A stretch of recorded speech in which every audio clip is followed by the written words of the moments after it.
my year, yeah. All right. Good morning, everybody. Happy Tuesday. Hey, happy Q4, everybody. We made it to the last quarter of the year. So we'll talk about that. We'll talk about monthly candles. We just got those yesterday. So JC and Steve are running through a few of their favorites. We'll maybe do some like high level thinking about what happened last quarter, what that means for this quarter or not. I don't know. We'll see where the day takes us. As far as stocks on our radar, on my radar at least, Costco on my radar. They had earnings last night. We'll talk about that. I want to talk about this short report yesterday in Kava. So it is somewhat interesting. And our guest today, Mr. Tommy Lackey from Relativity Capital Advisors. He'll be on the show at 9. And we'll have Patrick Donawilla on the show at 9:30. So that's the plan. Let's stick to it if we can or not. We'll see what happens. Here we go.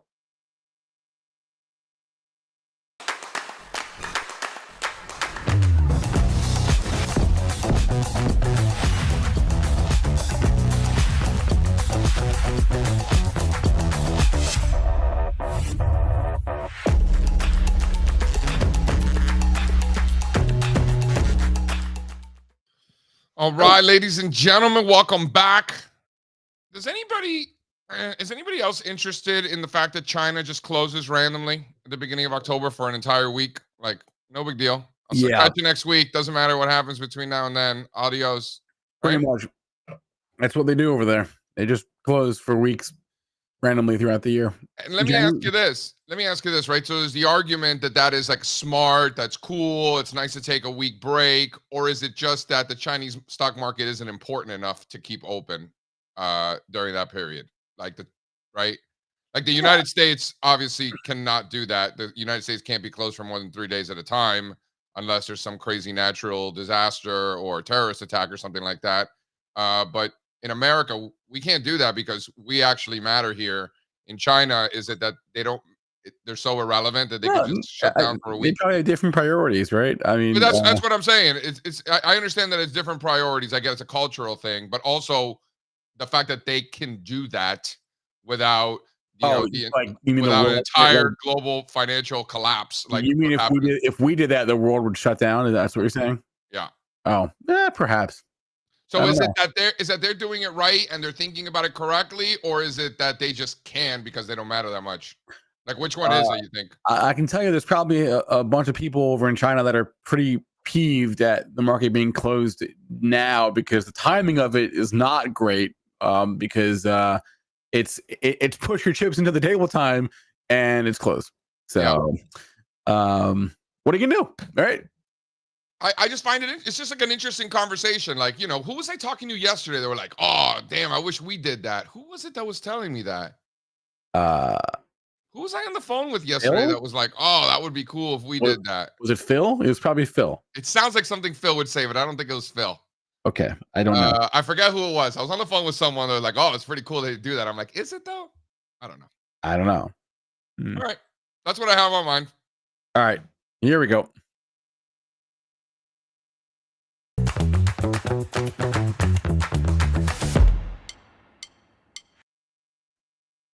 All right, ladies and gentlemen, we've got the Dow futures this morning down about 1/3%. That's 120 points to the downside. S&P 500 futures pretty much flat, down 5 points. 5,800 for the S&P 500, by the way. 42,500 for the Dow. NASDAQ 100 futures are flat. New all-time highs, by the way. New all-time monthly closing highs for the NASDAQ 100 and the Dow and the S&P 500 and the mid-cap 400. And I could keep going down the list, but you get the idea. 30-year bond futures on the move this morning, up almost a 4%, back above 125. You got crude oil down 1%, back towards 67. Copper up a full percent, 460. Gold up 2/3%.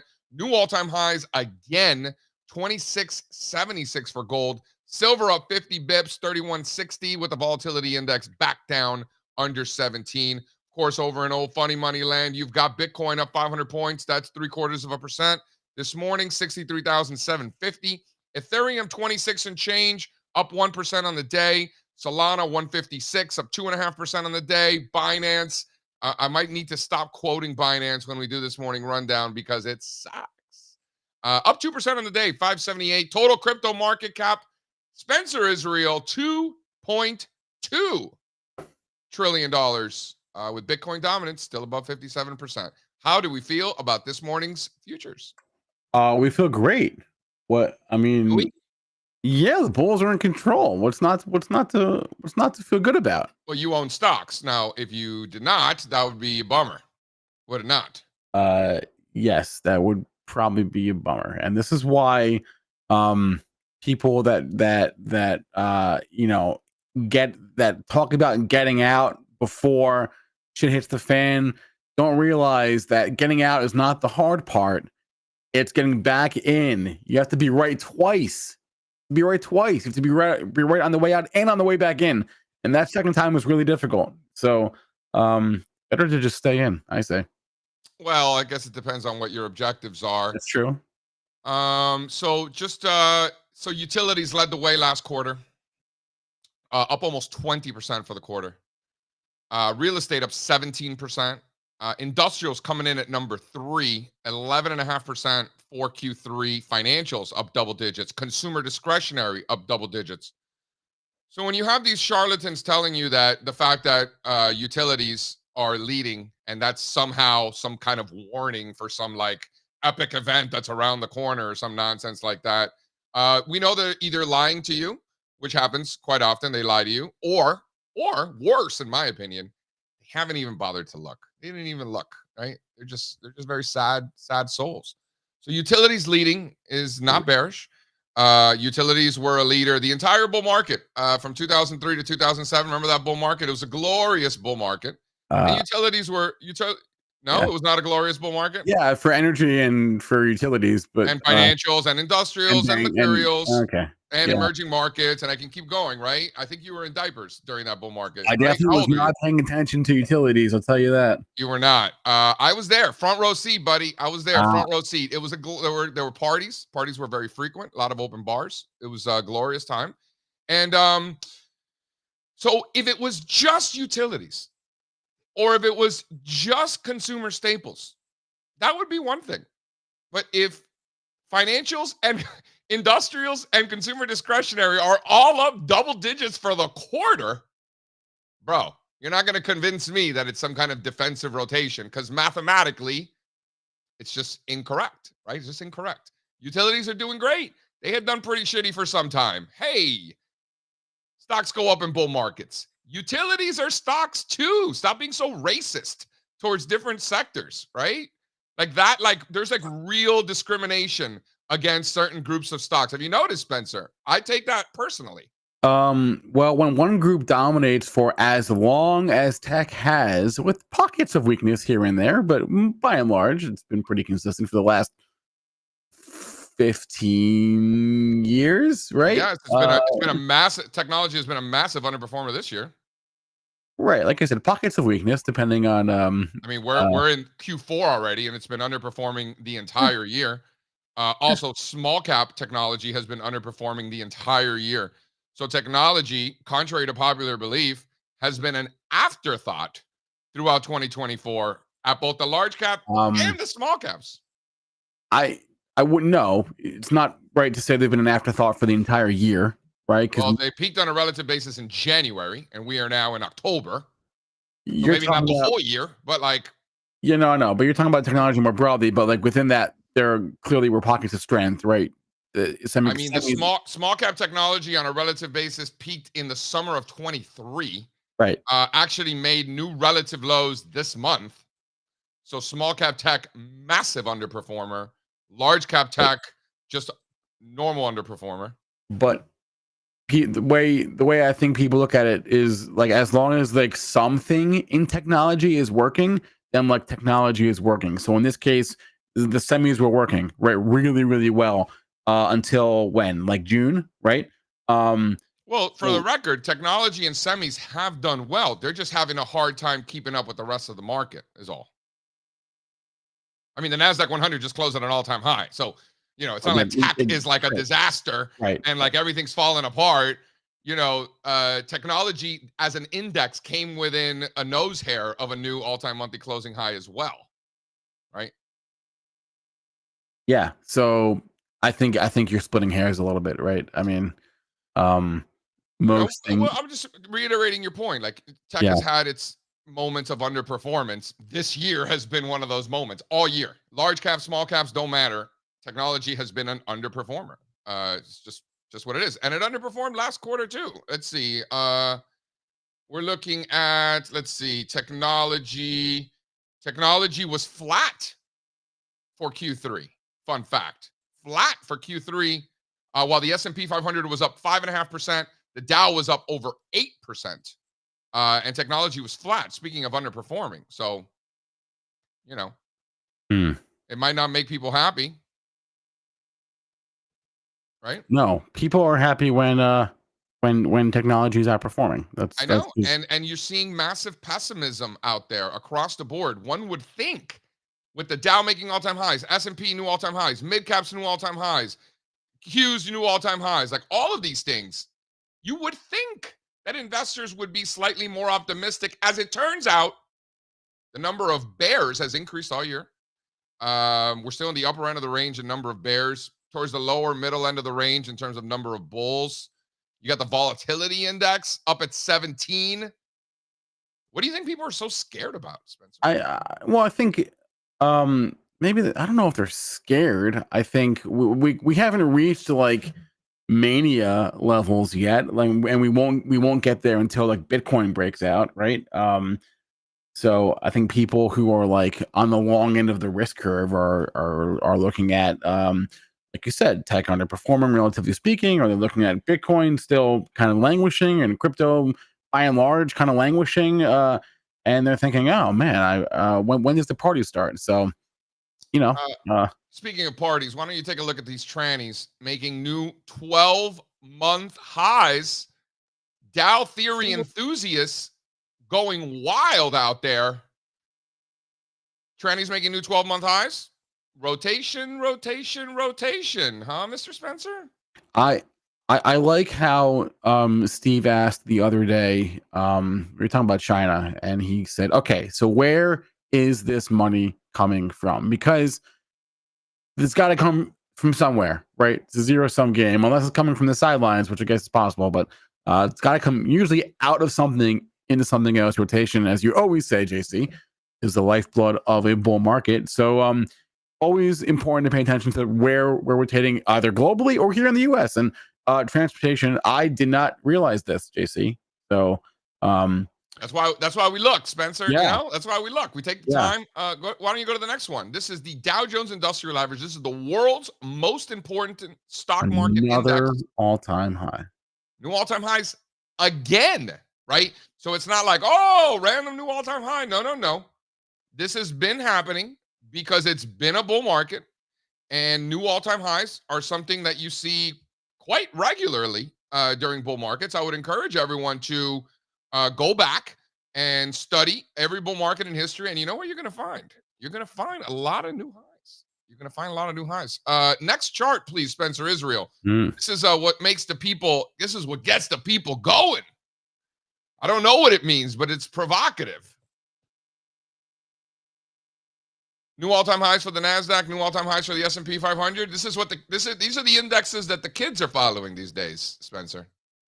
I mean, yes, this is what most people follow. That's correct. And they're at the highest levels ever. Yet people are sad and they're scared. I don't know if people are sad and scared. You have the data. They are both sad and scared, Spencer. Would you like me to show you that data? No, I know what you're. I've seen what you're gonna. You've seen the data, so it's not my opinion. I wish people were happier and less sad, right? But I don't get a say in the matter. People want to be angry and very depressed and not own stocks in a bull market. That's their prerogative. This isn't China. Hold on, Spencer. Don't you always say that data like flips wildly all the time? No. What's the survey? Is it the fund manager survey that like AAII survey is the one that moves the fastest? Which is why we smooth that out with the slower moving surveys and aggregate it all. And I could tell you for a fact we have the data, and investors are just scared and sad and angry and nervous, and that is a good thing for people who I don't know. Stocks. Maybe everyone's just projecting over the election, and after that happens, and it's gonna be the combination of A, the election being over, and B, it's, oh my God, the holidays are around the corner. Let's get excited. people will feel happy again. I don't know. Doubt it. How about the mid caps? Don't forget about the Jan Brady's of the world.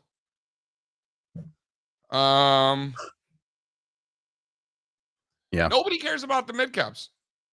Nobody cares, right? How many people you got out there talking about the mid caps? Oh, no one talks about this. Nobody talks about it. Everyone forgets about Jan Brady. It's all about Marsha. Nobody cares about the mid caps.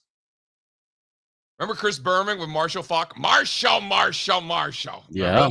Yeah. Were you too young for that, or do you remember that one? No. I'm not too young. I remember. I was there. Marshall. This is it, guys. Come on. Mid caps, new all-time highs. Remember, it was only 7 stocks, Spencer. Remember that?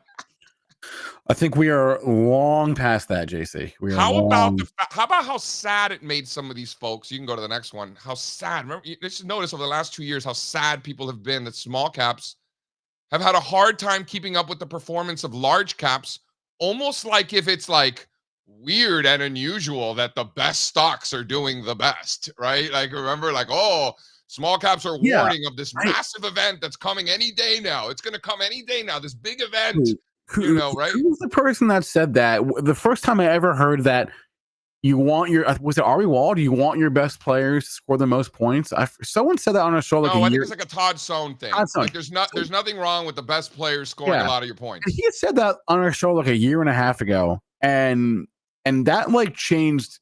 That one sentence changed how I saw this. Because I was like, yeah, duh, right? Like, of course your best player should score the most points.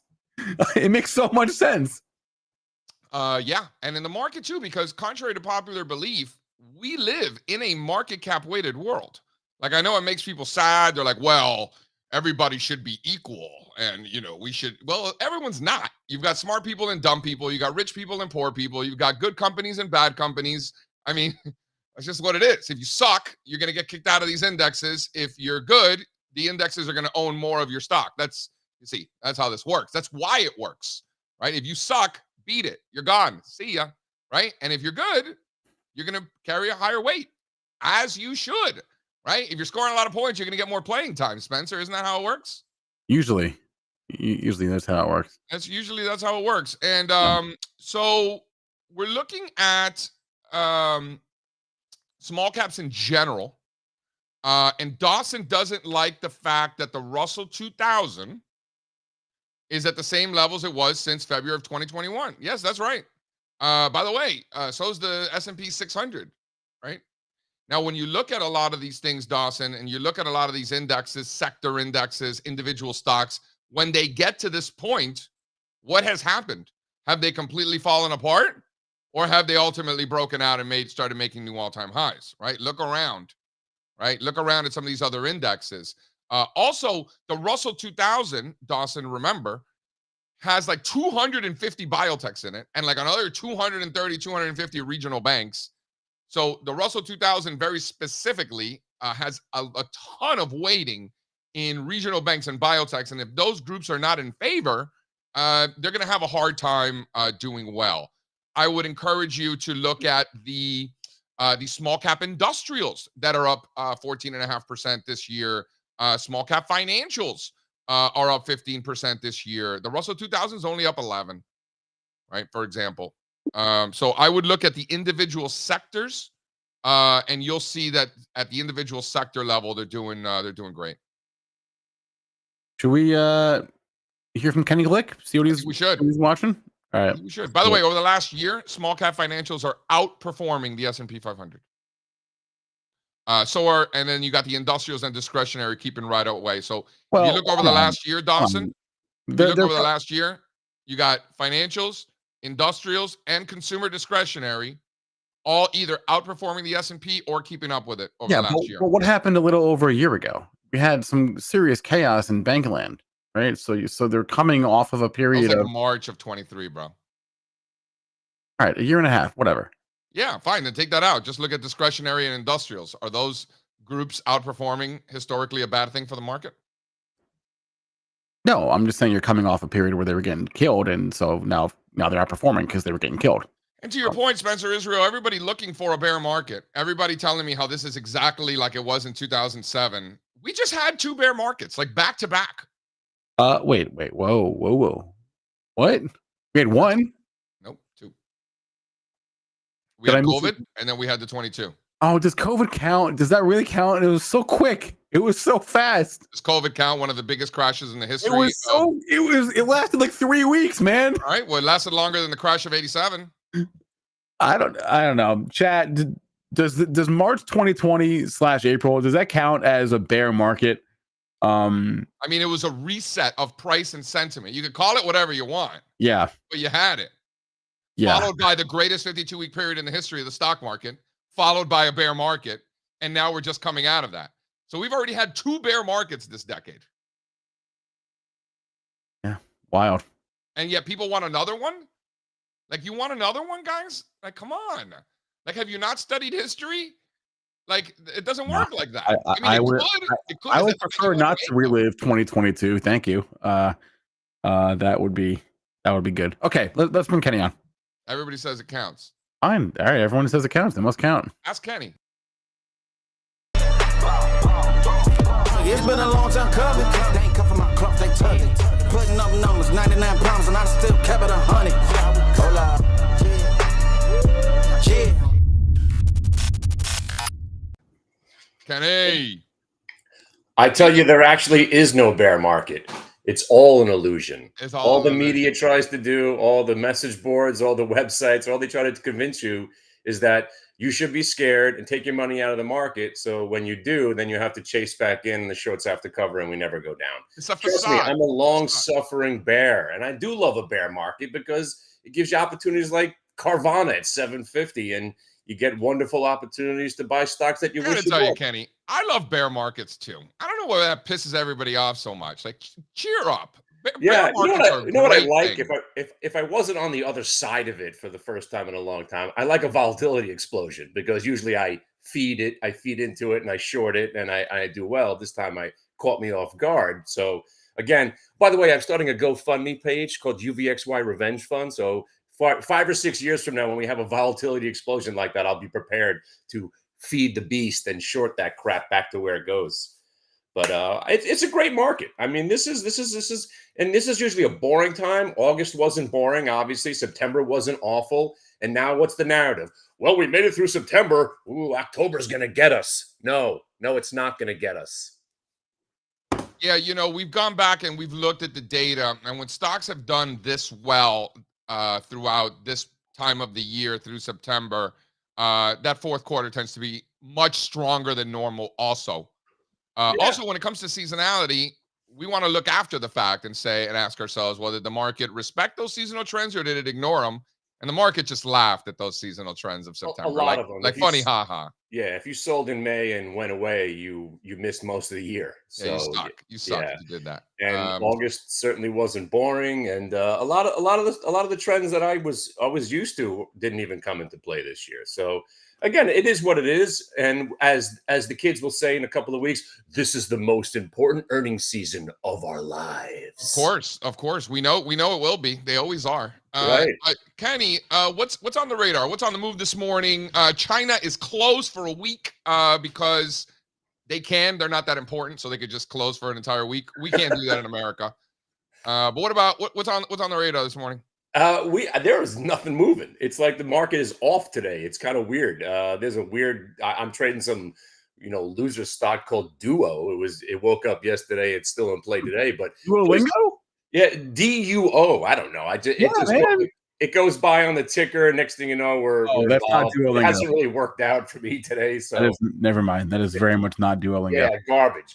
Yeah, but yesterday I heard you had Linz on right after me. And you were talking about the Chinese stocks, and again, we all have that same narrative. Well, we all hate Chinese stocks, but it was the place to be, and everyone's saying it's the place to be. Great short yesterday, so the fade worked, and a lot of those stocks went negative. So PDD good short, BABA good short, short of the CQQ, not very active, but I still do like that sector right there. So today's a big day. We'll see if that sell-off holds and starts to build at higher levels.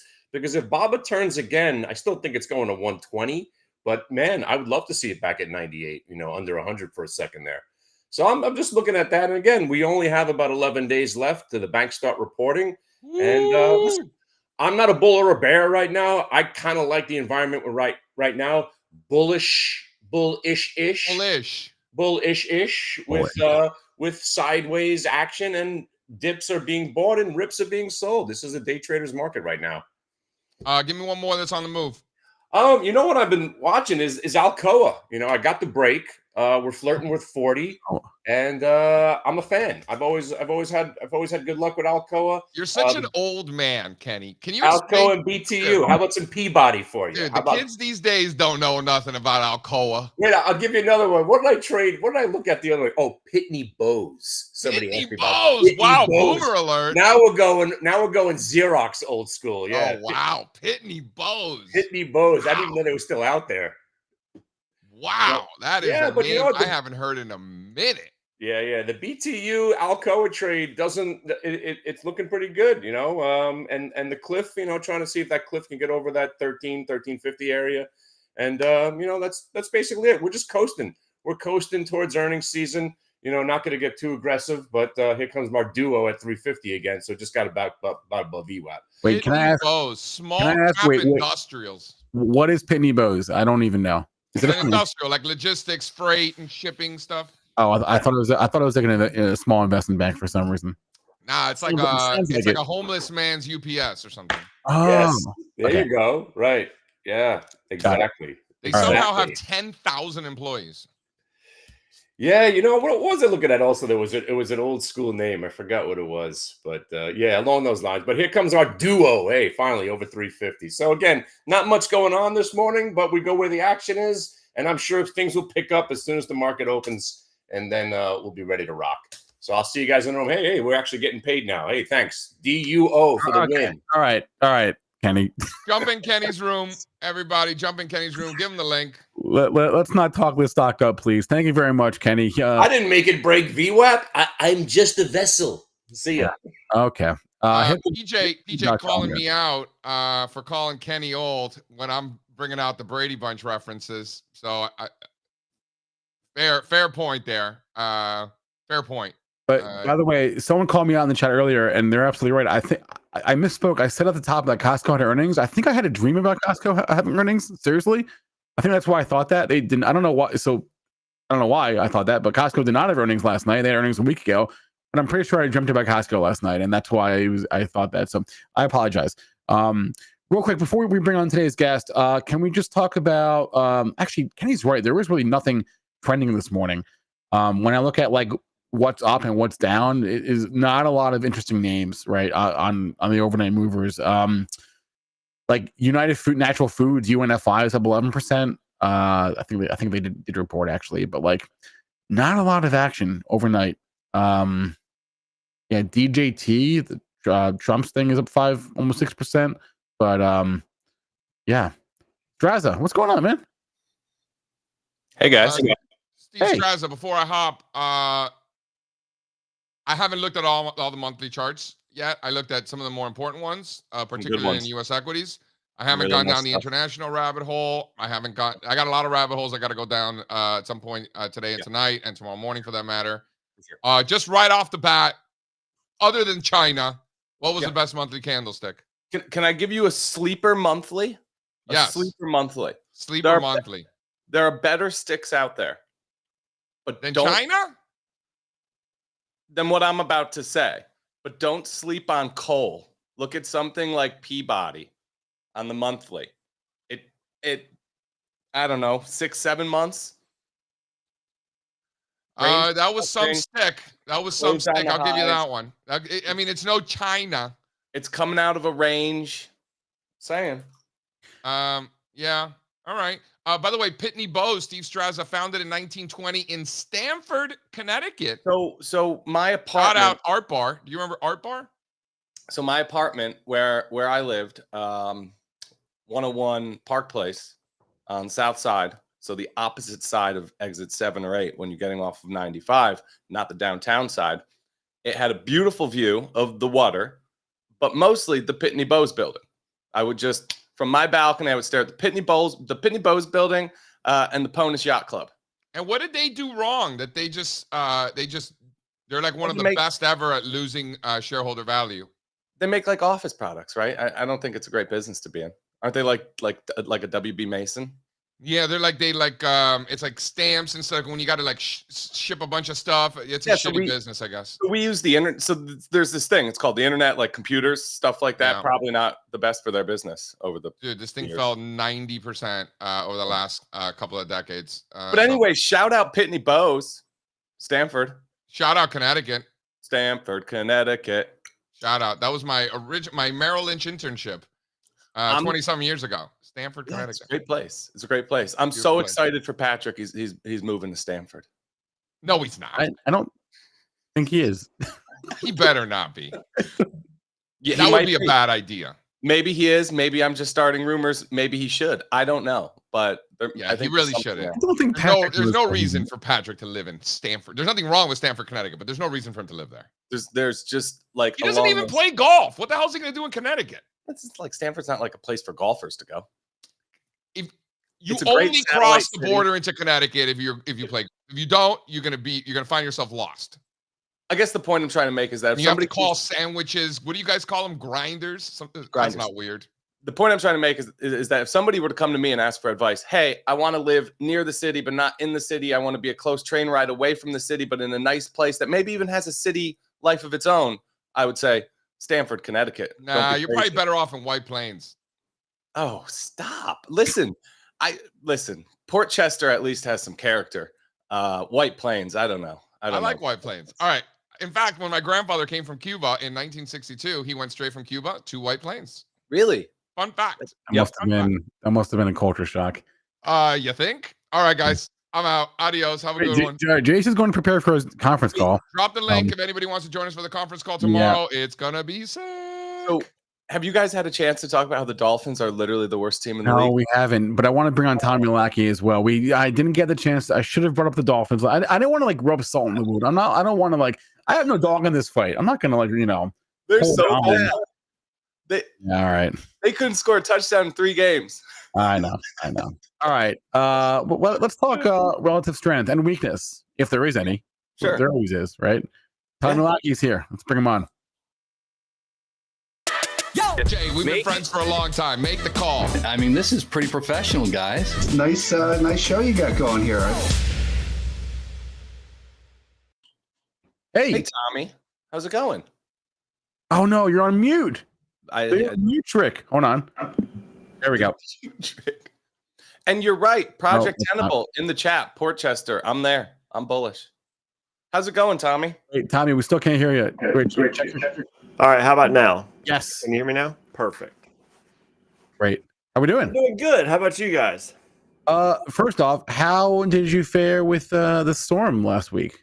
Well, it was kind of interesting because earlier this year I moved my office into a cabin I have that's on a lake down here. So I'm right out in front of the lake and all that. And the other morning, because I come in pretty early, basically the eye passed over me at about 6:30 a.m. It was so cool to go from the storm to through the eye back to the other side, but no damage, nothing other than losing my internet for the day, which I can handle. I feel for so many of the people that have been really dumped on and are really trying to struggle out. I have some friends in Asheville and North Carolina and some other places like that that are just devastated. So we just pray for them.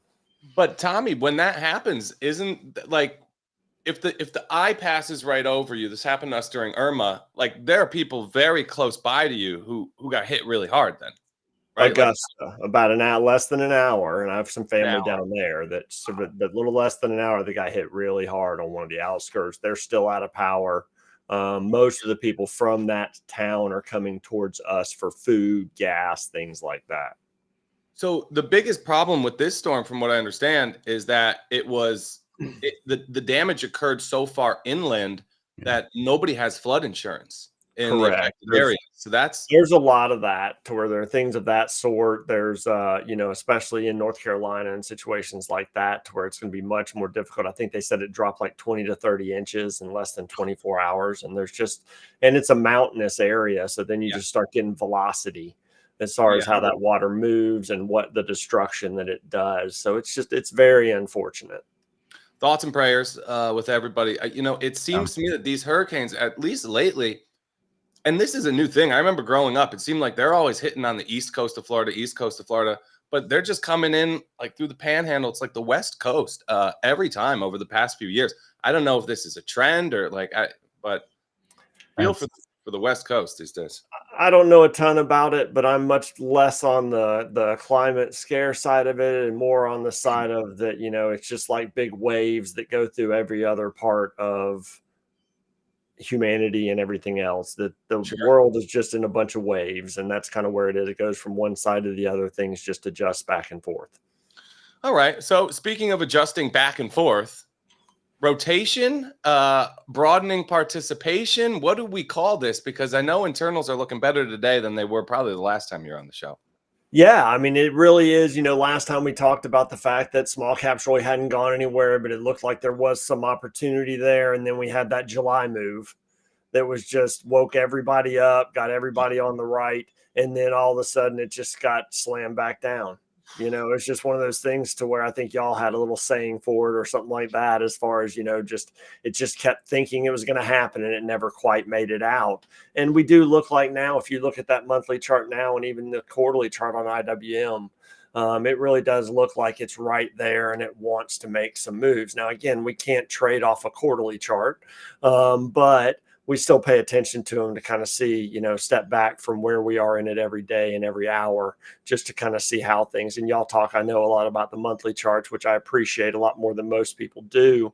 Y'all do kind of bring it up every time and make sure that we step back and focus, because especially on the internet and online, before the internet, when it was more chat rooms and things like that as much, that was always the problem, is everybody got so focused into the 5 and 15-minute charts and they never really saw what was happening in the background, and that caught them off guard more than not.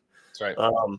Now, I hate that JC had to leave, because in our relative strength discussion, I just feel I have to call him out for something that I believe that he's very, very good at. So I hate to do this with someone not here. So he's welcome to call me back anytime and challenge it.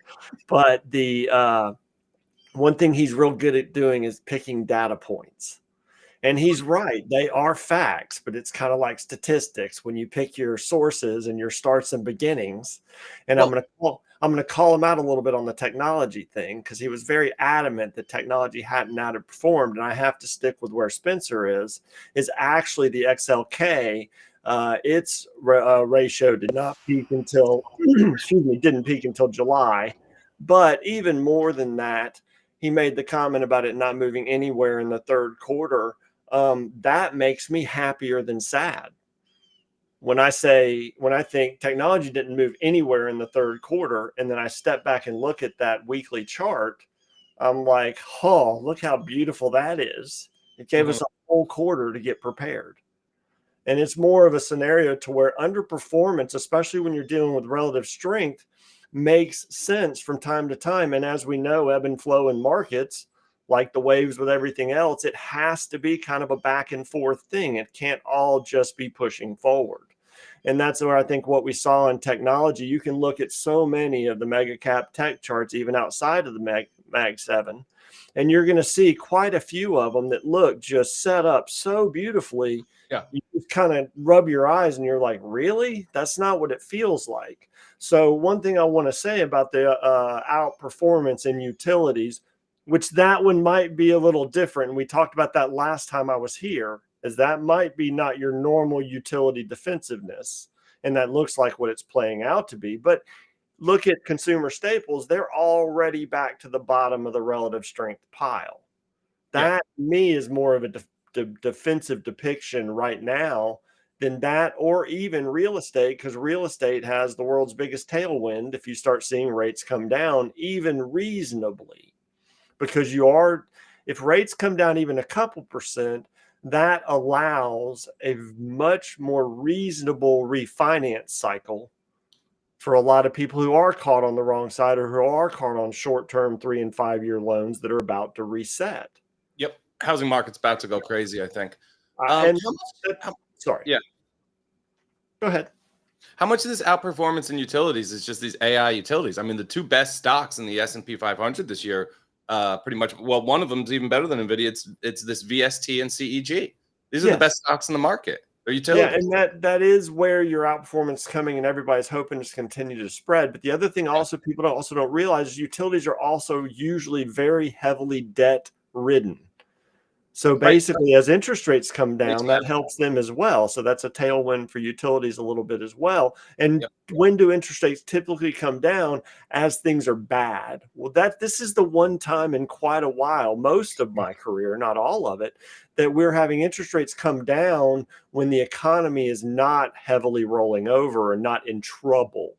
They're basically coming down because they just went too far. And so, is it the same dynamic for real estate? Correct. REITs are doing great out here. Absolutely is. And so the idea of saying that those are not going, but see, you can still look, and this is one of the things about relative strength you have to realize is that one of the reasons a lot of times we use a price-based relative strength is because you really need to look at where that velocity really is, because you can have a beautiful utilities chart. And then technology turns on for 1 week and makes more gains in 1 week than technology and then utilities does in a quarter and a half, just because of the way it moves. And so you really have to be careful on the relative strength scenario about, okay, well, where are we in that? And that's why I look at the technology chart right now and say, if, and it's still an if, but if we get this breakout, we all know technology has the majority of the earnings in the market right now. They have for years. And there's nothing necessarily that's going to transplant that until we do get the virtual reality, AI, and all that shift in the rest of the industries, which is trying to happen now. But that's where their innovation and their productivity cycles will zoom. But the technology piece comes first, and that's where we are right now. Yes, it'll spread to all these other industries and make them all more efficient, which makes them all more profitable, which makes them all go up more. But at the same time, we're still on the front end of that of basically trying to make sure we get the hardware and basically the fundamental base there to allow all the rest of that to happen. It's really just starting. Dan Ives was on our show last week, and he talked about the multiplier effect of AI investment being 8 to 10x. That's just starting. Like you're saying, the rest of the world is not really seeing the benefits, the productivity benefits from AI quite yet. They're still building out these systems. Yeah, and I think that's a lot of it to where, again, and I think there's a lot of people, and toward, like with every cycle we have with the internet, we have with others, is that there's going to be a hype cycle. There's going to be a lot of boom and bust plays in this. This is not a straight up line. I mean, I do think NVIDIA is probably safe for now. Doesn't mean it won't cut in half in price. But I mean, as far as its positioning in the business, but at the same time, the real key to this is going to be the fact that it can change almost every industry. Like one of the ones it's already changed a lot of, and one of the first ones that really hit hard was documents and legal documents and all that I read about a year ago almost, to where they were basically saving, regular companies were saving, millions and millions just by basically having the legal documents written right. Yep. Art, music, writing. Yeah, there's so many things it can proliferate into. And, I go on another level that I think just adds on to this. I heard some people talking about it yesterday about the whole AI scenario, and I think it builds to a second side of that. But even more so, and I'm going to tie it back to your housing comment, actually even more so, I think that we're going back into another demographic wave like the baby boomers. Chris Cavaccio from Atlanta has done some great work on this. And basically the scenario to where it's the idea of the pig and the python theory, to where when you have such a large generation, which the millennials are, whether we like to make fun of them or not, enter each one of these life stages, having kids, buying a house, most productivity, higher job growth, things, earnings, all that. As they go through the system, I don't care how stupid our politicians are, they can almost not derail something like that. Well, if you couple that with what the opportunity we really do have with AI, we really do have an opportunity for the next decade or more that could be way bigger than we expect. And it could get even as bigger than the baby boom run we had in the 90s. And if I you couldn't look agree back more. at that chart, you got to step back from that chart. You can't just look at year to year. You got to step back and look, wait a minute. It went up like 350% in a decade and that kind of stuff to start really feeling kind of how much a move we could have based on just the demographics. And then we add a generational changing technology on top of it. It's crazy. So this is we're getting lots of comparisons these days to the 90s, right? With what's happening with the AI revolution. But I don't hear this much when those comparisons are made. So mid 90s, was that really like the peak baby boomer time from a demographic standpoint? Give me about 2 minutes, and I'm going to start with this. 70s to 80s are basically when all the baby boomers were hitting the job workforce. When everybody hits the workforce, what do we have? A lot of new employees, a lot of training, and very little productivity. What does that sound like? Inflation. And then they all hit the housing market at the same time, right in the middle of that inflation. And that's when we saw the housing market go up in the 80s and 90s, and we saw that go up through the 2000s. Then it started to peak. They all hit 401ks about the same time in the early 90s. We saw individual investments, E-Trade, all those guys hit the early 90s. It happens in every industry that they proliferate, and we all have the same life cycle. So yes, it's a big, big deal that I don't think anybody is. Now, we're going to have bear markets. We're going to have big hits. It's going to be volatile. Government's going to do really stupid things that's going to derail things for a few weeks to a few months. But this kind of the pig and the python as it goes through, and that's where we are in housing right now. They're in the house. That's why, I mean, don't we have to wonder why housing did so well when interest rates shot up at historic velocity? I mean, it basically outperformed during that whole time. Nothing can do that other than sheer demand. I don't even need to read about housing. I have so many friends who have the money to own a home, still don't own a home because of whatever high interest rates, and they're just dying to get in. And there are so many people like that. My brother's 4 years younger than me. His friend group the same way. Right here, baby.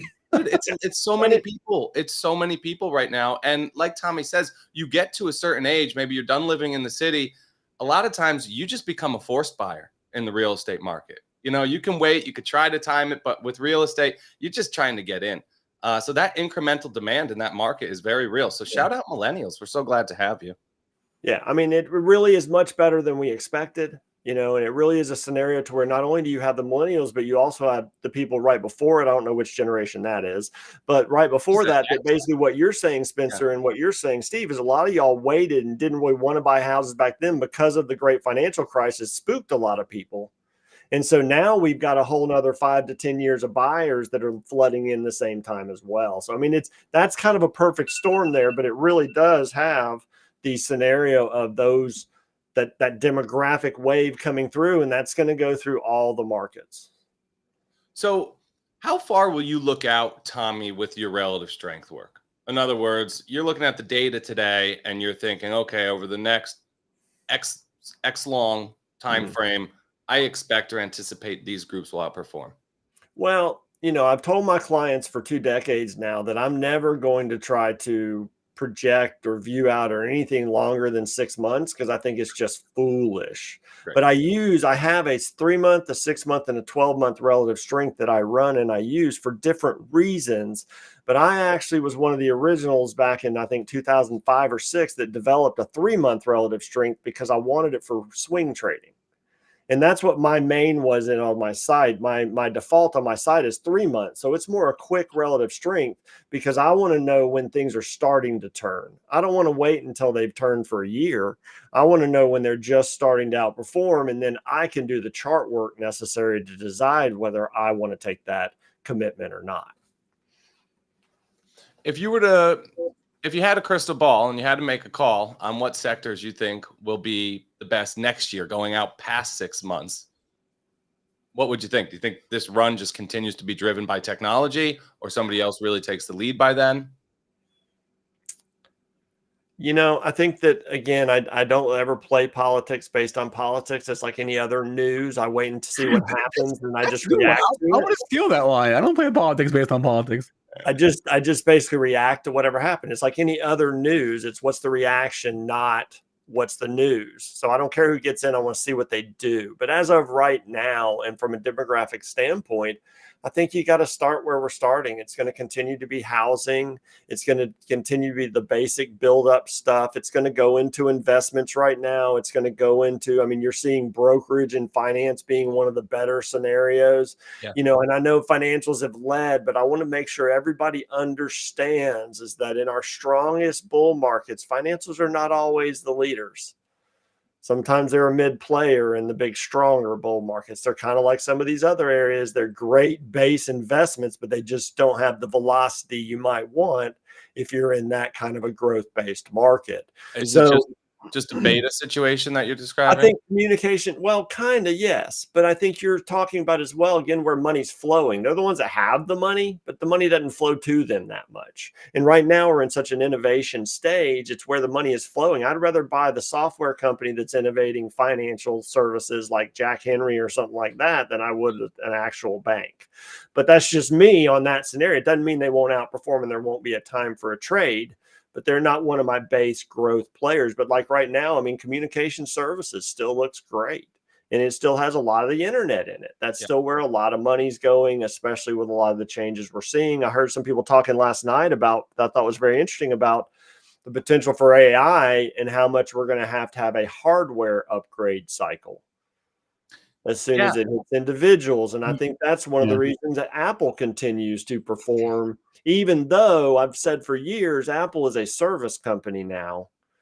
It did the IBM thing decade ago, and it's now starting to pay off. So they don't even have to worry about the hardware product as much as they're a service company now because of the ecosystem.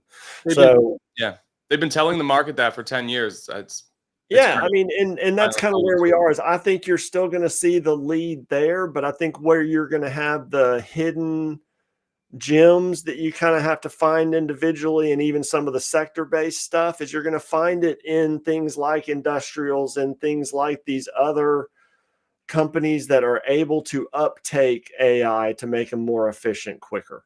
And it's not just about getting rid of employees. It's about being able to look at a factory floor and have it redesign it for efficiency. Right. I mean, and I hate to say it, but it's the automated Elon Musk. There's all the stories about how often he goes through their factory floor just to make sure, in their assembly line, to make sure everything's as fast and as efficient as it can possibly be. And what you're describing, this is the real value of the AI revolution. Correct. It's that really, ideally, if things play out the way we expect them to now, this touches everybody. Correct. And that just means increasing margins across the board. Whether you're oil and gas, you're a gold miner, I don't care if you make paper cups. Exactly. Your margins are going to be improved probably drastically based on this new technology. Well, from what I've heard was basically a 30% improvement potentially in margins. Well, average company's a 15% margin. Yeah, that is monstrous. Huge number. It's a big number, especially if it goes across industries that have been felt like they're dead in the water for a decade or so. And then all of a sudden, the consumer staple company that no one cares about, it shows up with an extra 20% in earnings this quarter because they implemented some system that they wrote down the quarter before and it cost them. So there's a lot of that. I think we're not quite there yet. We're still on the front end of building out that, but we're definitely there in a scenario of what we're going to have to look for in the future. And we've got to be looking for it. And again, I don't project out, but I certainly want to keep my eye on where I kind of think things are moving and where things are playing to. But I think you have a hard time saying your growth is coming out of technology yet. I think he has to wait until these other industries can truly adopt an AI type scenario to make them more efficient, not just more flashy. And I could paint a really pretty picture here of how we get like a prolonged, Super Bowl market cycle, where right now you talked about the hype cycle for these tech companies. That's driving earnings growth. That's not over yet at all. We don't know what the upgrade or the maintenance cycles will look like later for the companies that are actually making money on AI. But eventually, maybe as that cools off and takes a breather, and we're through the hype cycle for the guys that are actually selling the AI tools, then the rest of the industry groups in the market catch up because they're implementing the AI tools. And then you have the earnings growth from them, right? And you get this beautiful sector rotation, and the bull market goes on and on forever and ever. Demographics suggest 12 to 15 years. There you go. And just think about that. And you Now, one more thing I want to throw in. Spencer, I know you want to get something in. I'm sorry. I've got just so many things in my head right now. I'm enjoying the conversation. Yeah. One more thing to throw in there at the beginning is y'all made the comment of the 2 bear markets in the last 4 years, blah, blah, blah. Try 3 and 6. Remember 2019, the first week of 2019, we were over 20%. Again, they're very quick, but that's still a large sale. Once you get, if you're going to pin me to the 20% number, then you can't not use it when you don't want to. That's fair. Wait, was the end of, that was when we had Q4 of 18, right? That was when we had that sell off, right? Yep. And then it kind of bottomed out start of the year. Okay. Yep. I'm just gonna make sure I remember that in my head. No, there was one in 18 that wasn't as deep. It was first of 19, I think it was. I may be the same one, but I was looking at it early this morning when they were talking about the 2 and 4, but 3 and 6 is even bigger. Again, it shows basically the fear we've had underneath things. And now we're in a situation to where it's hard to ignore the changes that are coming from an economic side. And basically, we're finally getting the government back on our side and doing things from an interest rate standpoint, not just a throw money at everybody standpoint. Let's remember the government caused this inflation, not anybody else. Money from the sky. But how about the China throwing money at everybody situation? Hey, the bazooka is out. The bazooka is out. Let's go. That adds on, and again, that just adds to the back of it. It's one of those things to where that's just saying, and they'll continue to do that, and it'll help them for a good while, and that's fine because that helps us all. And I agree, there's a lot of people undervested there, and so there will be some time here. I think that this continues to build out the right side of this situation but I do think they've made a pretty big change because we haven't seen this from them in quite a few years. This isn't. It's been a good while, and they've allowed this thing to really drain down a good bit. So if they are truly aggressive to get back involved, I've been in markets before where they've been involved for a year or more, and you definitely want to be there too. So what is it? It's the golden week in China right now. So markets are close to like National Week or something. Yeah. They're throwing bangers out in China right now after the stock market performance over the last week and a half. Yeah, but wouldn't you be pissed though? You just had an incredible couple of weeks, and then your markets are closed. Dude, they close the market for like weeks at a time out there. I'll never. Yeah, it's funny. That's what I say. They have one in the spring or in the right after winter. In January, February, sometime too, and things like that. It's always crazy to me that they do it, but again, they just don't care. And all it does is give us fodder for a week to either complain about or to talk about what's going to happen when they open. And usually they open up a little or open down a little, and it's all kind of washes out. There's got to be a somewhat decent arb to play there, no, Tommy? Like next week, next Monday, next Sunday? I hate to say it, but I'm just not that smart. I'm just not that complicated or that smart. I've got so many things that I really like of what's going on right now in the markets, and there's so many awesome places to look. Yeah, I just don't really have any real urge to, especially until they settle a little bit. All right. Well, I'm sure there are some traders over in London that trade that arb, but find someone smarter. Hopefully you'll get a smarter guest next time and they can help you with that. No, but see, that is actually smart because Tommy can make a logical, conclusion about what he thinks China might do and then position himself based on that. But what China does never really makes sense. So why even try and play that game? You don't know what they're going to do.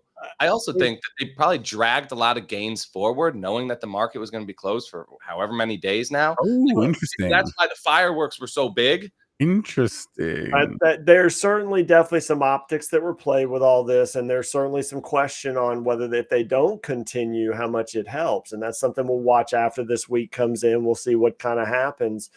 But again, and to your point, Spencer, that you've made the last few days is I'm like a kid in a candy store right now. I've got 490 theme or sector ETFs in my relative strength ranking of those things. I mean, how can I not have something to play with every single day if I wanted it? There's so much awesome stuff out there that can either lead you to just using that ETF or you just dig a little deeper and find what the leaders are inside there. Why do I need to go to something with China to where I don't know if they're even telling me the truth or not? Yeah, there is. Look, yeah, it's time to go shopping, right? We talk about there's times for shopping and there's times for putting your list together to go shopping later. And this is the time where I hope you have a list because it's time. It's time. It's let's go. This is it. So as Steve likes to say, make hay when the sun is shining. Isn't that your saying, Steve? It's my Yeah, grandma's I'm saying. get the good while the getting's good. Yeah, all right. You know, that was my dad saying when I grew up, and it was like, you don't waste time now. You get out there and take care of what you need to, so that when you don't, either it's not there, or you don't want to, you don't have to. The getting's good right now. The sun is shining. Agreed. Yeah. David Tepper told me I could buy everything. Hey. Fair enough. Hey, he's done well. I have a hard time arguing with him. Yeah. He makes the best buy everything calls. He's just able to hold on a little stronger than me some days. No doubt. Tommy Lackey, I appreciate you coming on today. Hey, thanks for having me. Always a pleasure, man. Really. Thanks, Tommy. You guys have a great week. Check out the link to Tommy's Twitter and his site are in the description. Relativity Capital Advisors. He does some good work over there. All right. It is 9:32, Mr. Strazza. We are open. Did you know that? And yeah. Let's go. This market is such a beautiful thing right now. The animal spirits are alive and well. Just check your crypto watch list. Look at the meme coins. Okay. Look at the worst stocks. They can't break them, Spencer. When they can't take down the worst stocks in the market, I'm talking about fine stocks that are right at 52-week lows. And ask yourselves, why can't the bears take these down? Why can't they break these charts down? I'm thinking of you, Snowflake, right now. What's going on there? The worst stocks, they're not falling anymore. They're actually seeing sweet mean reversion bounces. You call the dead cat bounce. It's counter trend moves, right? But they're big ones, the big moves. Look at Peloton. Look at Zoom. Look at PayPal making new 52-week highs. And you know who's almost there? It was DocuSign. Look at DocuSign. Almost there. Look at the beautiful base in Roblox. Is this like a child's game? Like high, really speculative tech building blocks on the internet or something? Look at Unity Software. $45 in Roblox. Sheesh. Look at Unity, high and tight, ready to go. All right, you want to get real junky? Look at GameStop. You know what? I was watching the other day. It was a Friday or maybe. I was like, we were talking about buying the crap. GameStop and AMC haven't really gone yet. That's the caveat. Yet, right? But I think they're going to have their moment, Spencer. Perhaps. Look at the ARK Next Generation Internet ETF, ARK W, at its highest level since, 2021? Early 2022? Path of least resistance is now higher for what they tell me is a very, very trashy index of stocks. I want to own these right now. W is the one that I used to own. That's, I think. Wait, what? I have positions in Peloton right now, Snowflake, Unity Software. Like, give me the junk. Look at what's working around the world, too. We're out here talking about the emerging countries of Southeast Asia. These are the riskiest stocks in the world. Going to be paying attention to any tweets or headlines related to flows into these like double levered stock ETNs, right? Like NVDL, because or whatever the Tesla one is, I don't even know. TSL, is it Z? No, I don't know that. I own solar stocks right now. I'm buying like a new biotech that's breaking out every day.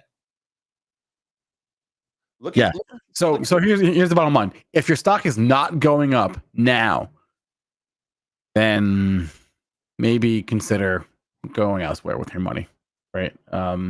So this, give them a little bit of time, right? Like something like Snowflake maybe isn't going up quite yet, but it's going sideways, at a logical level of support. I think you could take shots on stuff like that. What's the worst thing in the world? Like, what's Beyond Meat doing? The worst thing in the world, honestly, right? is give me the worst ticker. AMC is the worst ticker to me. If you ask me, what is the worst ticker? Yeah, right. It is AMC. And it's just coiling. It looks fine here, holding where it needs to. Like in the chat, we could play a game. What's the worst stock in the world? Let's look at all the worst stocks. Everyone, give your opinion. And we don't mean a literal like 1 cent stock because we can all find those. Yeah, give us. If I said to It's you, something that matters. no, if I said to you, give me the worst ticker, what's the first ticker that pops in your head? Don't do any research. Just look for the worst ticker, the first one that pops in your head. With me, it's AMC. It is the first thing that pops in my head. When I think worst ticker, I think AMC. That's what I think of. And you can even like talking with Go EV. Hey, I used Go EV.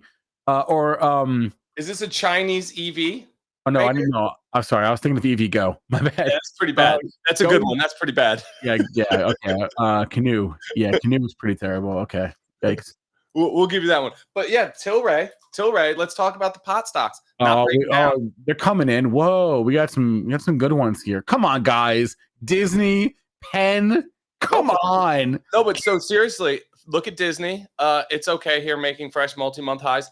Look at some other like themes. Look at the traditional athleisure companies that looked so bad just a couple months ago. Look at Nike. Look at Under Armour. Look at Lululemon. None of those are tops. They're all fire and higher. We got some real junk in the chat here. Yeah, UNG's still not space. Oh yeah, Virgin Galactic. That's a doozy. Marvel looks fine. Virgin Galactic. That's a real doozy, man. Oh, cool, yeah, dude. How is it still $6? Good for them. Listen, if you're investing in space, though, there's probably not much anybody could do to help you. Hey, we're talking about the AI revolution, and you want to invest in space? Go look at the space ETF, UFO. Go look at that thing. Yeah, there shouldn't be one. Look at it. Look at UFO. Because it owns the Rocket Labs and the ASTS. I don't know what it owns. Some hype names that work. I'm along the RKLB right now. I should probably take profits looking at the chart. These are trades. These are trades. Definitely. Yeah. Ooh. Buy what is it? Buy the SpaceX IPO. No. That's DXYZ. What do you mean it's DXYZ? That's like a closed-end fund that invests in SpaceX. Yeah, bullshit it is. I'm sure. I'm sure it's really yeah. Spencer, these things don't exist, right? This is just like and the IEP is a closed-end fund that invests in everything Carl Icahn owns. Fine. When they promise you access in the public market to something that by definition the public market doesn't have access to, don't fucking trust it. It's no good. Like, I'm sorry. There's no workaround here. There's no loophole to invest in SpaceX early. They might tell you that to sell this fund. That's right. I wouldn't trust public access to private markets almost never works out. Hey, someone just mentioned CVS. I saw they're exploring some alternatives. They might spin off Aetna. Did I see that last night? Even the ARC-G is not breaking down, Jeff. It's crazy. I know. CVS looks more like a chart I'm buying than selling here. And that's a lot for CVS. That's a low line, low bar. I think, all right, so we made our point. Do we have any news? It's Tuesday. Do we have some earnings trickling in yet? Oh, wait. Before we bring on Patrick, let's talk about this this Kava from yesterday. So did you read that short report? Short report is a strong word. These guys are trying so hard to make a name for themselves. I see this man on the TV talking about these reports. None of them have been good. I've read a lot of short reports in my day. This was probably the weakest one I've ever read. This entire report hinged on they have some like dirty stores and some unsanitary conditions, and some people got sick. That was basically it. Listen, should we have these guys on and interview them? Like, I'm open to it. I don't know how much we want to piss people off. No, I would love to. I think what they're doing is very novel. I totally appreciate what they're going for, where it's like a hybrid model. It's like hybrid journalism / like short seller. I kind of appreciate that. So what Spencer's pointing out is this is like a new. They're onto something new here, and I don't know how it's going to go with them with the regulators, but they're coming out and saying we're a media company, but we're also financial. We are joined at the hip with a hedge fund. We give the hedge fund our work. They short stocks. There's a lot of gray here, and the ball's on these guys. Wow, good for them. Somebody had to try it. I'm kind of here for it. I want to see how it plays out. Right. So anyway, marketing. This is marketing, Spencer. Right? Like this is the marketing. Yeah, I mean, I appreciate the innovation of it. These guys went short Rocket. No, sorry, they went short UWMC a few months back, and they went long Rocket. I don't know how well that worked out for them. Is that when we talked about them last? It was the Yes. UWMC. Yes, which was a few months ago, and now they're short Kava and long. They didn't say what they're long, but I would They imagine. went long UWMC, short Rocket, right? Yes. I would love to have them on the show and show those overlay charts. That's what we were saying at the time. That's what we were saying. It's like these things trade together. What I mean, obviously they're doing it via options, right? Like that goes without saying. These guys are not buying and shorting common stock, right? They're doing it much more tactically than that.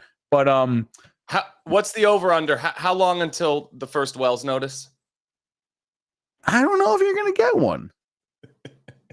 I don't know. Anyway, Kava closed green yesterday, so these guys came out with a short report, and the stock closed up. Not really what you want to see. Anyway, listen, it's a business. It's a business. It's a big business, believe it or not, on Wall Street. If you're unsure of what we're talking about, go read about Citron and what's his name, Andrew Left. Andrew Left. What happened there? I mean, yeah, pretty sure I have his phone number somewhere. Spencer has his phone number. I mean, look at that. You could write him letters in jail, but I don't think you'll be able to call him. Yeah, maybe not. Hey, you want to bring on Mr. Patrick? Yeah, I want to know what Patrick thinks about this triangle in Tilray. Okay. Hey, pot stocks yesterday turned around. Pot stocks, hey now.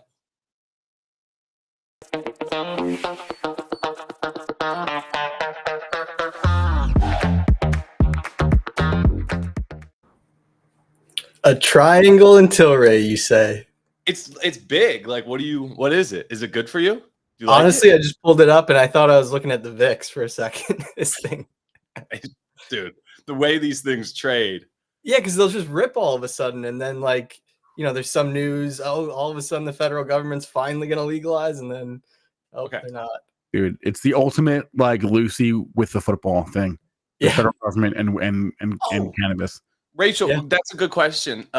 Rachel wants to know how you feel about moving to Stanford. Oh, okay. First off, where are you right now? Where are you right now? I'm up in Syracuse right now. Okay, you're in Syracuse. Good old Syracuse. Are you moving, or are you not moving? Or did you already move? It's really hard to leave California, but I think it's time. Okay.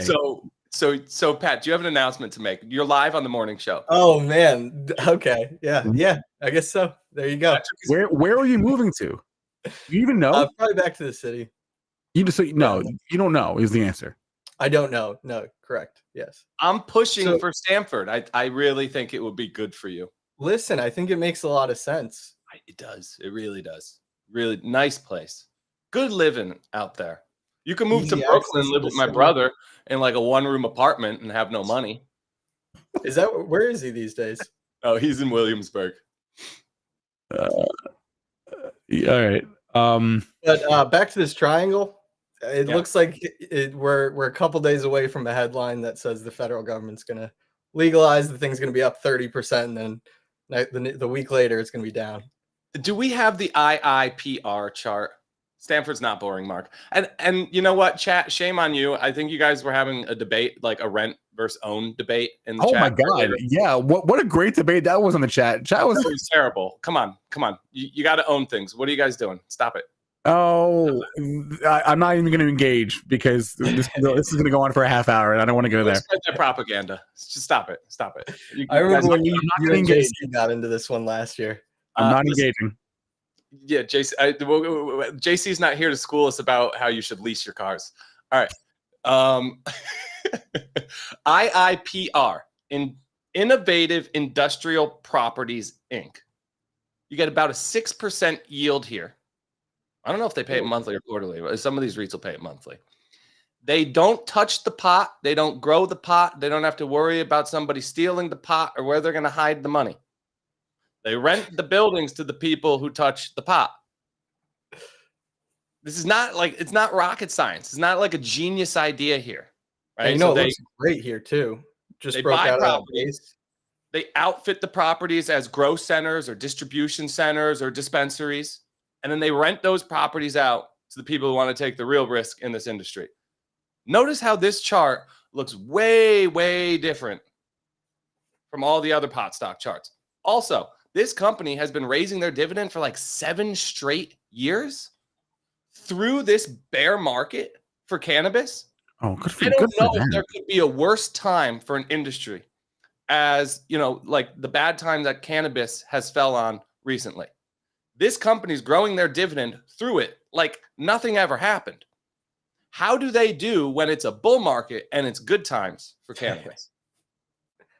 I'm just saying. There's IIPR and there's everything else. You want to go and buy the Scott's Miracle Grow or the company that makes the zigzags, or God forbid, one of the ones that actually grows the pot, like the Real Disasters, go for it. It's high risk, high reward. Or you could just buy the one that's going to pay you 6% and that's going to own all the properties and rent them out to everybody else. I really like this idea more. Do we have the IIPR chart? Although I gotta say, Steve, pull up a chart of that SMG, Scott's Miracle Grow. Looks pretty ready. These guys, oh Pat, wow, that's a great base, dude. Right? This stuff in bull markets, these things happen fast. Like this has happened to me a couple times this week. Like I pulled up the John Deere chart to be like, let's see how bad this thing looks now. I'm like, whoa, back at the upper bounds of the range.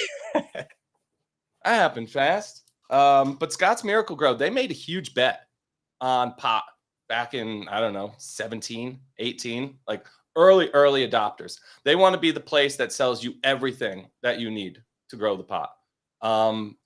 Big gamble, hasn't paid off yet, but the way this base looks, Pat, you're not wrong. Right? This one's got some juice. Inverse head and shoulders there.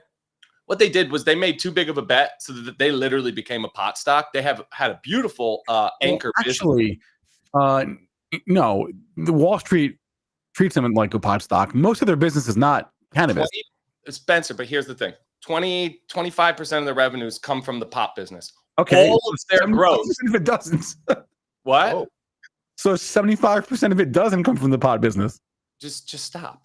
Robinhood is the same way, but it trades with crypto, not the stock market, right? 25% of their business comes from crypto, the other 75% from equities. Yet Robinhood trades with Coinbase and the crypto market. Why? Because that's where all the growth comes from. It's not as simple as just looking at a pie chart and saying, oh, only 25% comes from pot. They're not a pot stock. No, if all of the growth comes from that 25%, the other 75% doesn't matter much. Now, people think the growth comes from there. Scott's Miracle Grow is Exhibit A of how the growth may not come from there. You could sit here and tell me all day about how the market's wrong for pricing something in a certain way or for making something move with a certain theme or other industry. I'm not going to sit here and say the market's wrong. They've been treating this thing like a pot stock for 6 years. It booms and crashes with pot. You could sit here and tell me all day that it's not a pot stock. I'm going to listen to the market. I think the market knows more than you. I'm just saying. I'm not fighting it. I'm just saying that for better or worse, Better or worse. Yeah. All right. What do you got here? Oh, what do we got? Man, I'm trying not to talk about China because that's the talk of the town. Everybody's talking about China. True. But I mean, China, copper, emerging markets, it's all kind of one trade. I'm kind of interested to see how copper turns out and specifically the copper miners. You look at something like COPX. It tried to break out earlier this year in like May, I think, and then failed. But here we are back above the neckline here. So that should be an interesting one. Definitely looking at that one. You know what's still waiting on gold miners. Gold miners still haven't gotten it done. So China's closed now for however long. And we're going to look at the price action in KWeb and FXI while they're closed. Wait, did they shut it down? Did they go limit up or something? No. It's a holiday. Oh, okay. They're having a carnival out there. Yeah. I mean, the way it's trading, I wouldn't be surprised if it was limit up. I mean, it's just been vertical these last 3 days or 4 days. Good. I think this is great. This is great. And Pat, it's not just EEM, right? I love how you've overlaid here the copper and the FXI. I think copper maybe gives us the best read on how China will open when they come back. I think copper. And they're the largest consumers of copper out there. They're in that kind of infrastructure phase where they're just building a bunch of random buildings, things like that. You can't think of copper without talking about China at this point. They're just so linked. So you're seeing it across the board, though, in Southeast Asia. right? It's not just China, it's everything else. I also think we have to start asking ourselves, where are the funds going to come from? In other words, I think India and Japan really stand to maybe not benefit from all of the flows that are probably going to be pouring into China and chasing that performance in the year end. So throw up my Shanghai versus Nikkei. I just found this interesting. Steve, real quick, the John Deere and the Caterpillar story, are those somehow linked to China at all? Caterpillar, yeah. Deere a lot less. Okay. Deere looks like Caterpillar over time. Caterpillar does move with China and has a fundamental reason to move with China. John Deere is heavy domestic exposure and probably little to nothing to do with China. However, the Deere chart does look like the cat chart over time. So it's one of those things. But look at this, like major market bottoms in the Shanghai Composite, 1999, 2005, appear to be bottoming in the same place. It's very normal to see momentum surge in both directions at major turning points, major lows, major peaks also. Dude, 12.4% in terms of the relative change or outperformance. Shanghai over the Nikkei, that was back in early August, yen yo-yo day, and then 13.5% yesterday. Massive daily swings in outperformance. China over Japan. I think Japan could be a source of funds for this as well. And that's just interesting. Start bottoming out. Wow. Is that what we're calling it? The Japan yo-yo day? Yeah. The yen yo-yo. Yen yo-yo. Yen yo-yo day. That's Sean's. Sean did that.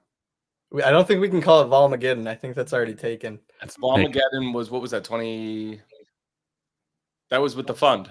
The inverse that fund. was with SPXY, wasn't it? Yeah, no, that was the VIX. The UVXY? Or no. What's the other one? The SPXY. Crazy one. The VXI, something like that. Oh, XIV maybe? XIV. Damn, dyslexia got me again. XIV. Like markets are so fun. Like we're free to make all of the worst mistakes. They'll even like hand you a loaded gun to do it. Like they give us these insane vehicles that you have to be like, have no idea what's going on to even dabble with. And they just leave them out there, right? Like on a platter. Like, hey, have some of this, until people get absolutely decimated, right? Wasn't that guy trying to pick up pennies in front of a steamroller or something? Or was that the nat gas situation? You're thinking of the nat gas guy. He was selling premium. They give us all of the tools and vehicles we need to just blow up our accounts in like minutes. And I think that's great. I think that's important. Well, because that year before it blew up, that was the easiest trade on the books. I mean, 2017, it was just a slow bleed up. I think maybe we got one. I don't know. Actually, we didn't even get 5% pullback. So short VIX was the trade. And until it wasn't. That was 2019. 18, I think. 18? Early 18, I think it blew up. Low volatility, but both of those years. 18, we had that little situation into year end. 19, what a great time that was. Also, Pat, you notice how everybody hates this move from China since last week? Sentiment? I mean, even myself, I thought it was just kind of going to be there and gone, but I didn't think it was going to make it past Friday, but then yesterday just kept going. And, I don't know if you guys have already talked about that chart from Todd today, but he had that great chart showing China rallies, China bull markets, and they tend to be compressed, but really, really violent, really volatile. So you got to take advantage of it now, I guess, right? Yeah, big moves. Not low volatility, these Chinese equities. So he said the average MSCI China rally is roughly 78% over 176 trading days. Wow. Yeah, it's fantastic. So just get involved. Look, double T in the chat. China's going lower. Yeah, definitely. Throw up my JD chart. Hey, we got the VIX is up 16.5%. How about that? Today? Yeah. What? You sure? Yeah. Wow, he's right. What the hell? S&P isn't even off 1% yet. I think you can chalk that up to kind of bullish, right? I mean, like we're gonna freak out that much on that. Yeah, that's interesting. Weird. Although it's pricing it perfectly. You do that VIX rule of 16. You divide VIX by 16. If it's at 16 now, it's pricing in a 1% move. Pat, what do you think about these ARK stocks right now? What do you think about these junky tech stocks? It seems like every time they've gotten going this year, it's always been right before kind of a correction. So I'm kind of worried that might happen. It's kind of like the last group to rally. So I'm kind of worried that maybe this rebound might be kind of, on its last thing. But then you look at everything else that's going on, and like S&P just kind of broke out not too long ago. It's hard to be bearish with what we saw in September. I don't know. They don't look good today. However, they've been showing signs of life, these speculative tech stocks. I'm trying to get this chart. I want to just talk about some sentiment here before we go. But if we just went down and retested those like July, August highs in the S&P, that's not much. It's only like 1.5%, but that's where you see the VIX spike and you see that fear kind of rush back into the market. And I think that's the reset. It's on side one. We could run recess bumper, Spencer, if you want. Okay, let's do that.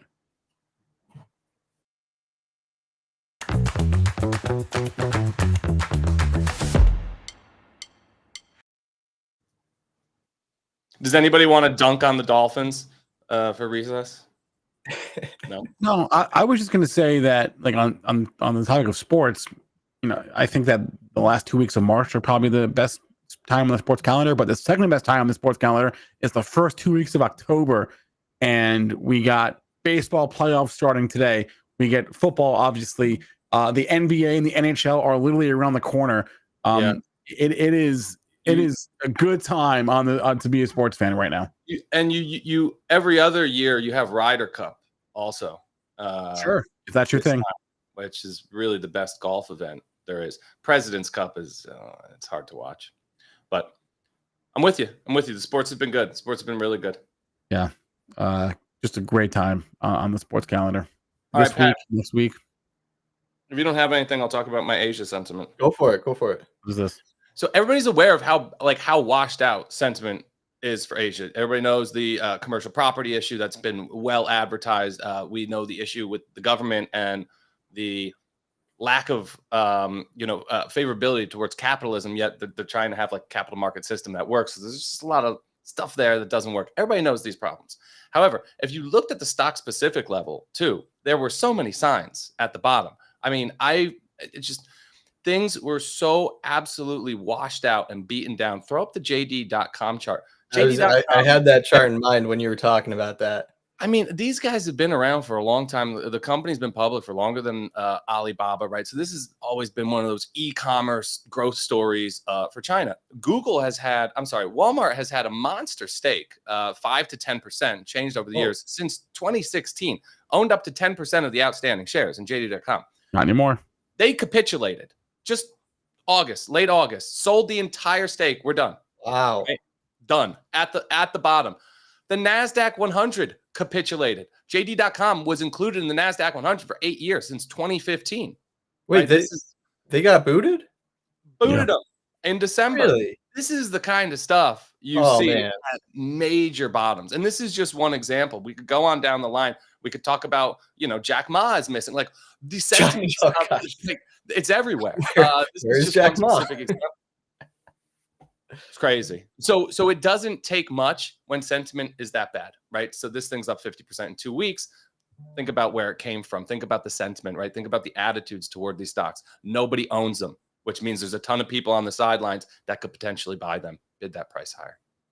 Yeah, and to your point about sentiment, Steve, a little fun exercise. You go and search the terms uninvestable and China, and you do a Google News search and go back and look through. And even as early as last week, people were just calling it uninvestable. Like, it got to be like those terms were associated with each other, right? I love what you're saying. I'm working on a blog post right now, and that's in it. Like, yeah. Do you remember when crypto and Coinbase was uninvestable? Yep. In Q4 of 2022? I love it when they're uninvestable, right? Yeah, we should set a Google alert for the word uninvestable. And just the banks were uninvestable last year, right? They sure were. I don't think it's run investable. All right. What's going on today? Spaces at 11 o'clock, right? Spaces at 11. And then the Flow Show, new time. The Flow Show, 1 o'clock Eastern time today, right here on Stock Market TV. Strazza and Sean putting together an options trade in the moment, live. It's fun. You should check it out. It is a fun show. And that's what we've got going on today. So thanks for hanging out, everyone. Thanks, Tommy Lackey, for coming on. Thanks, Pat, for coming on. Thanks, Chad, for hanging out. We appreciate you. Drop us a like, hit the thumbs up. We'd appreciate that as well. And we'll see you tomorrow, I guess, right? We'll make some money, right? Happy Tuesday, everybody. Cheers. Happy Congrats October. on Stanford. Happy October. Happy Q4. Yeah. I can't take no loss. I don't even know what it costs.